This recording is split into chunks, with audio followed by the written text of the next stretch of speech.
சீவலப்பேரிங்கிற பாண்டி படத்தோட பேரை கேட்டவொடனே எப்படி நிஜமாலுமே சீவலப்பேரியில பாண்டின்னு ஒருத்தர் வாழ்ந்தாரோ, அதே மாரி மலையூர் மம்பட்டியான் அப்படிங்கிற பேர கேட்டவுடனே நிஜமாலுமே ஒருத்தர் இருக்கிறாரான்னு சொல்லி கேட்டீங்கன்னா, ஆமா இருக்காரு. மலையூர் மம்பட்டியான் அப்படிங்கிற பேர் வந்து பார்த்தீங்கன்னா, நிஜமாலுமே சேலம் மாவட்டம் பக்கத்தில இருக்கக்கூடிய மேச்சேரிங்கக்கூடிய பகுதிக்கு உட்பட்ட குக்கிராமத்தில பொறந்து வளர்ந்த ஒருத்தருடைய பேர் தான் வந்து பார்த்தீங்கன்னா, மம்பட்டியான். மம்பட்டியான் அப்படிங்கிறது வந்து பார்த்தீங்கன்னா, அவருடைய பட்டப்பேர் தான். அவருடைய தாடை வந்து பார்த்தீங்கன்னா, இப்படி நல்லா சுழலா இருக்குமா, குழி விழுந்திருக்குமா. அது மட்டும் இல்லாம அவர் வந்து பார்த்தீங்கன்னா, ரோட்ல வந்து பைப் லைன் ஓட்டுறாங்க இல்லைங்களா, அந்த வேலை செஞ்சுட்டு இருக்கிறாரு. கையில எப்பவுமே ஒரு மம்முட்டியோட தான் சுத்திட்டு இருப்பாராம். அதனால தான் வந்து பார்த்தீங்கன்னா, அவருக்கு வந்து மம்பட்டியான் அப்படிங்கிற பேர் வந்திருக்குது. அவருக்கு வந்து 2 மனைவிகள் இருந்திருக்கிறாங்க. அவைங்க அப்பா பேரு மொட்டையன், அவங்க தம்பி பேர் வந்து பார்த்தீங்கன்னா ஊமையன். இவரு பேர் மட்டும் வந்து தான் பார்த்தீங்கன்னா டீசென்ட்டா இருக்குது. மம்பட்டியான் அப்படின்ட்டு. இவரு வந்து நல்லபடியா தான் போயிட்டு இருந்திருக்குது. மேச்சேரியில வந்து ஆடி மாசம் திருவிழா போடும்போது வண்டி வேடிக்கை அப்படிங்கிற ஒரு நிகழ்ச்சி நடக்கும். வண்டி வேடிக்கை நிகழ்ச்சிங்கிறது என்னன்னு சொல்லி கேட்டோம்னா, மகாபாரதம், ராமாயண காலத்துல நடந்தக்கூடிய இதிகாச நிகழ்வுகள பிரதிபலிக்கிற விதமா எல்லாம் பண்டிகைகள வந்து வேஷம் போட்டுட்டு வருவாங்க. அத ஞாபகப்படுத்துற விதமா, மகிழ்ச்சியா கொண்டாடுற விதமா, அதுதான் வண்டி வேடிக்கை. இன்னைக்கும் கூட வந்து பார்த்தீங்கன்னா, சேலம் மாவட்டத்தில வண்டி வேடிக்கை நடந்துட்டு தான் இருக்குது. மிக பிரம்மாண்டமான அளவிலேயும் நடக்குது. 1954ல நடந்த விஷயத்தில வந்து பார்த்தீங்கன்னா, ரொம்ப எளிமையான முறையில நடந்துட்டு இருக்குது. அந்த காலகட்டங்கள்ல 2 பேர் வந்து அந்த ஊர்ல முக்கியமான ஆளா இருந்திருக்காங்க. ஒருத்தர் பேரு மாரிமுத்து, இன்னொருத்தர் பேர் வந்து பார்த்தீங்கன்னா, முத்துசாமி. இவங்க 2 பேருக்குள்ளாரையுமே வந்து பார்த்தீங்கன்னா, கோஷ்டி மோதல் உருவாயிருக்குது. பண்டிகை யார் நடத்துறது? யார் பெரிய ஆளு? யார் சின்ன ஆளுங்கிற மாரி. அது மட்டும் இல்லாம, அவரு பேர சொல்லி அவரோட ஆளுங்களும் சண்டை போட்டுட்டு இருந்திருக்காங்க. அப்படி இருந்த காலகட்டங்கள்ல வந்து பார்த்தோம்னா, மாரிமுத்து கோஷ்டியில வந்து பார்த்தீங்கன்னா, மொட்டையன், மம்பட்டியான், அவரோட பொறந்தவன் ஊமையன். இவங்க 3 பேரும் மாரிமுத்து கோஷ்டியில போய் சேர்றாங்க. முத்துசாமி கோஷ்டியில இன்னும் ஒரு சிலர் போய் சேர்றாங்க. இந்த மாரிமுத்து, முத்துசாமின்ற இந்த 2 பேருக்கு உட்பட்ட தனிப்பட்ட பகை அப்படிங்கிறது 2 குரூப்போட சண்டையா மாறுது. ஓகேங்களா? இப்படி போயிட்டு இருந்தப்ப, மாரிமுத்தோட ஆளுங்கலாம் என்ன பண்றாங்க, முத்துசாமியோட ஆளுங்க கல்லெடுத்து அடிக்கிறாங்க. அதுக்கு பழி வாங்குறதுக்கோசரம் என்ன பண்றாங்க, இவங்க போய் பெட்டிஷன் போடுறாங்க. அந்த வருஷம் வந்து பார்த்தீங்கன்னா, 1955 காலகட்டங்கள்ல 144 தடை உத்தரவு போட்டு அந்த வருஷம் பண்டிகையே நடந்திருக்குது. சிம்பிளா நடந்திருக்குது. ஊருக்குள்ள யாருமே வெளிய நடக்கக்கூடாது, நடமாடக்கூடாதுன்லாம் கொண்டு போய் சொல்லியிருக்கிறாங்க. அதுக்கப்புறமேட்டு அடுத்து வந்த காலகட்டங்கள்ல வந்து பார்த்தோம்னா, முத்துசாமியோட ஆளுங்கள மாரிமுத்து ஆளுங்க மம்பட்டியான் கோஷ்டி போய் தாக்கியிருக்கிறாங்க. மம்பட்டியானோட கோஷ்டிலாம் வந்து போய் தாக்கியிருக்கிறாங்க. தாக்குனத யார் தாக்கிறாங்க? முத்துசாமி வூட்டு பையன வந்து மம்பட்டியானோட அண்ணன், மம்புட்டினோட தம்பி, மம்புட்டினோட அப்பா இவங்கலாம் போய் தாக்கியிருக்கிறாங்க. இவங்கலாம் போய் தாக்குனோனே அவங்க போய் போலீஸ் கம்ப்ளைண்ட் குடுத்துட்டாங்க. இது வந்து ஒரு எஃப்ஐஆரா பதிவாகுது. ஓகேங்களா? இது வந்து எஃப்ஐஆரா பதிவானது. மம்பட்டியா மேல பதிவான முதல் எஃப்ஐஆர் அப்படிங்கிறது முத்துசாமியோட பையன புடிச்சு அடிச்ச கேஸ் தான். கல்லெடுத்து அடிச்சிருக்கிறாங்க.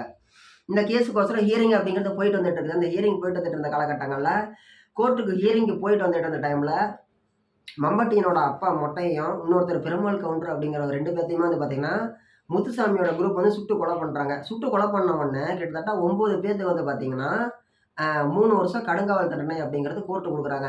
சம்பவம் நடந்த வருஷம் 1957. ஜெயிலுக்கு போயிட்டு 3 வருஷம் கழிச்சு இவங்கலாம் வெளியில வராங்க.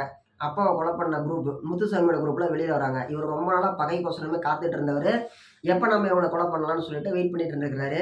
நம்ம எல்லாருக்குமே தெரியும் மேச்சேரி காளியம்மன் கோயில். அந்த மேச்சேரி காளியம்மன் கோயில்ல வந்து இவரு ரொம்ப பக்தியா இருந்திருக்காரு அந்த காலகட்டங்கள்ல மம்புட்டியான். மம்பட்டியான் பக்தியா இருந்தப்ப என்ன பண்ணியிருக்காரு, அருவாள் வச்சு பூஜை பண்ணியிருக்கிறாரு. இந்த மாரி நான் இத்தன பேர கொலை பண்ண போறேன். 9 பேர நான் கொலை பண்ண போறேன். எங்க அப்பா சாவுக்கு பழி வாங்குறதுக்கு.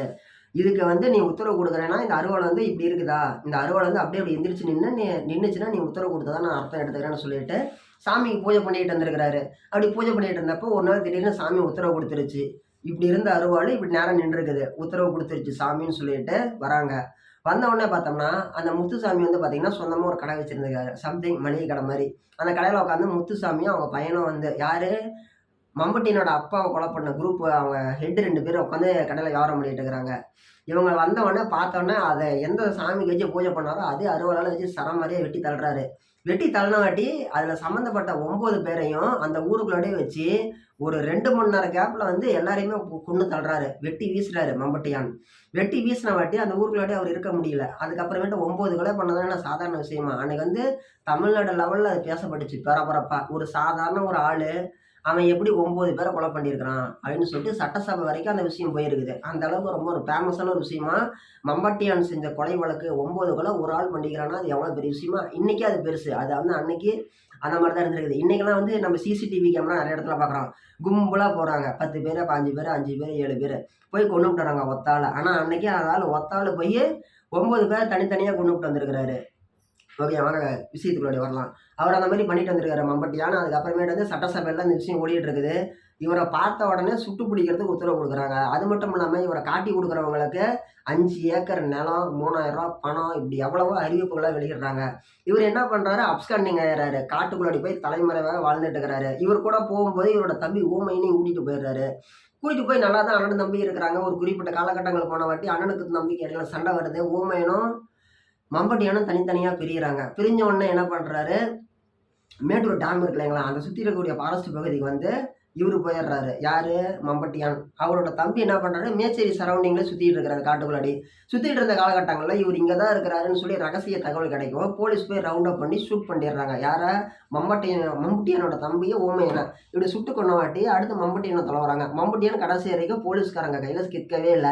அப்படி தொலைவிட்டு இருக்கும்போது என்ன ஆகுது, இவருக்கு வந்து ட்ரிங்க்ஸ் சாப்பிடுற பழக்கம் இருக்குது. ட்ரிங்க்ஸ் சாப்பிடுற பழக்கம் இருக்கிறதுனால கருப்பண்ணன் அப்படிங்கக்கூடிய ஒரு ஆளுடைய பழக்கம் அப்படிங்கிறது ஏற்படுகிறது. பென்னாகரம் அதை சுற்றியுள்ள பகுதியில. அதை சுத்தி இருந்த பகுதியில இந்த கருப்பண்ணன் அப்படிங்கிற ஆள் வந்து ரொம்பவுமே சாராயத்துல ஃபேமஸான ஆளு. அந்த ஆளு கூட ஃப்ரெண்டா இருந்திருக்காரு. அவரோட சரக்கு வாங்கி சாப்பிட்டு அப்படியே சுத்திட்டு இருந்திருக்காரு கள்ளச்சாராயம். வாங்கி சாப்பிட்டுட்டு இருந்தப்போ வந்து பார்த்தீங்கன்னா, அவங்க வீட்டுக்கு போயிட்டு இருக்கும்போது அவங்க வீட்ல வந்து லேடீஸ் இருந்திருக்காங்க. அவங்க சிஸ்டர் சம்திங். அவங்களுக்கும் இவருக்கும் வந்து ஒரு லவ் வருது. இவரு என்ன பண்றாரு, கல்யாணம் பண்ணி கொடுங்கன்னு சொல்லி கேட்குறாரு. அவரு வந்துட்டு குடுக்க மாட்டேன் அப்படிங்கிறாரு. உடனே என்ன பண்றாரு, நான் உனக்கு வந்து ரூ. 1000 பணம் குடுக்குறேன். நீ வந்து எனக்கு மேரேஜ் பண்ணி வச்சுரு, இல்லைன்னா உங்கள எல்லா குடும்பத்தோட கொன்னு போடுவேன்னு சொல்லி மம்பட்டியான் வந்து மிரட்டுறாரு. உடனே கருப்பண்ணனுக்கு என்ன பண்றதுன்னு தெரியல. இவனே என்னைக்காலும் போலீஸ் தான் கொல்ல போகுது. இவன் என்னத்துக்கு இந்த மாரி பேசுறான்? மம்பட்டியான் பண்றது சரியில்ல. நம்ம வந்து நம்ம ஃபேமிலிய காப்பாத்திக்கணும்னா, நம்ம போலீஸ்ட்ட போய் நடந்த விஷயத்த சொல்லி உதவி கேட்கலான்னு சொல்லிட்டு, கருப்பண்ணன வந்து பார்த்தீங்கன்னா, போலீஸ்ட்ட போய் கேட்குறாரு. இப்ப போய் போலீஸ்ட்ட கேட்டோனே, போலீஸ் என்ன பண்றாரு, போலீஸ் வந்து அவங்க பெரிய அதிகாரிகள்லாம் பேசி, அவிங்க ஒரு சுமூகமான ஒரு முடிவுக்கு வராங்க. என்ன சுமூகமான முடிவுனா, மம்பட்டியான போட்டு தள்ளலாம், என்கவுண்டர் பண்ணிறலாம்னு சொல்லிட்டு, கருப்பண்ணன் கையில ஒரு நாட்டு துப்பாக்கி குடுக்குறாங்க. குடுத்து என்ன பண்றாங்க, குடுத்துட்டு விஷமும் குடுத்துட்டு, "நீ ஒண்ணு முடிஞ்சா அவன சுட்டு கொன்னுபுடு. இல்லையா அவனுக்கு சாப்பிடுற சாப்பாட்டுல விஷம் கலந்து குடுத்துப்புடு. 2ல ஏதோ ஒண்ணு பண்ணி அவன கொன்னுபுடு" அப்படின்னு சொல்லிட்டு தகவல் அவர் கையில விஷமும், துப்பாக்கியும் குடுத்து அனுப்பி விடுறாங்க காவல்துறை. இவரு வர்றாரு. வந்த உடனே வந்து பார்த்தோம்னா, என்ன பண்றான்னு யோசிச்சுட்டு இருக்கும்போது மம்பட்டியான் குறுக்க வந்துடுறாரு. குறுக்க வரும்போது பேசுறாரு. "ஆமா நீ என்ன போலீஸ்ல போட்டு குடுக்க போனியாமே, என்ன விஷயம்னு?" சொல்லி கேட்குறாரு. பதிலுக்கு அவர் வந்துட்டு, "இல்ல அப்படிலாம் இல்ல. நான் அந்த மாரி எந்த ஒரு செயலுமே செய்யலன்னு" சொல்லி கருப்பண்ணன் சொல்றாரு. ஸோ இவங்களுக்குள்ள ஒரு மிகப்பெரிய ஒரு வாக்குவாதம் அப்படிங்கிறது போயிட்டு இருக்குது. போயிட்டு இருக்கும்போது என்ன பண்றாரு, தன்னோட கையில இருந்த துப்பாக்கி எடுத்து மம்பட்டியான் வந்து கருப்பண்ணன சுடுறாரு. எதிர்பாராத விதமா அவர் தப்பிச்சிடுறாரு கருப்பண்ணன். கருப்பண்ணன் வந்து எப்ப மம்பட்டியான் என்ன கொலை பண்ண பார்த்தானோ, இனிமே அவன விடக்கூடாது அப்படின்னு சொல்லிட்டு தன்னோட போலீஸ் குடுத்த கையில அந்த நாட்டு துப்பாக்கி எடுத்து சுடுறாரு பதிலுக்கு மம்பட்டியான. இதுல வந்து மம்பட்டியான் வந்து குண்டடிபட்டு சம்பவ இடத்திலேயே ரத்தம் நெறைய போய் இறந்து போயிடுறாரு. இறந்து போன உடனே வந்து பார்த்தீங்கன்னா, மம்பட்டியான் கூட வந்து மொத்தம் வந்து பார்த்தீங்கன்னா, மம்பட்டி இறந்துட்டாரு. அதுக்கப்புறமேட்டு வந்து பார்த்தீங்கன்னா, 4 பேர போலீஸ் புடிச்சிருக்காங்க. 4 பேர்ல வந்து பார்த்தீங்கன்னா, இன்னும் இப்படி கூட சொல்லலாம். அந்த 4 பேர் கைது பண்ணாங்க இல்லைங்களா? அந்த 4 பேர்ல வந்து பார்த்தீங்கன்னா, ஒரு பையன் மட்டும் வந்து பார்த்தீங்கன்னா சிறுவர். சிறுவர் சின்ன பையன். அதனால அந்த பையன மட்டும் சிறுவர் சீர்திருத்த பள்ளிக்கு அனுப்பி விட்டுட்டு, மீதி 3 பேத்துக்கு வந்து மரண தண்டனைங்கிறது குடுத்துட்டாங்க. ஓகேங்களா? இப்படி நடந்துட்டு இருந்த காலகட்டங்கள்ல, அந்த மலையூர் மம்பட்டியான கொலை பண்ண அந்த கருப்பண்ணனுக்கு வந்து பார்த்தீங்கன்னா, காவல்துறை சொன்ன மாரியே வந்து மேலதிகாரிகளுக்கு ரெக்கமெண்டேஷன் பண்ணி, கவர்மெண்ட் கிட்ட இருந்து 5 ஏக்கர் நிலமும், ரூ. 3000 பணமும் வாங்கி கருப்பண்ணன் கிட்ட குடுத்துட்டாங்க.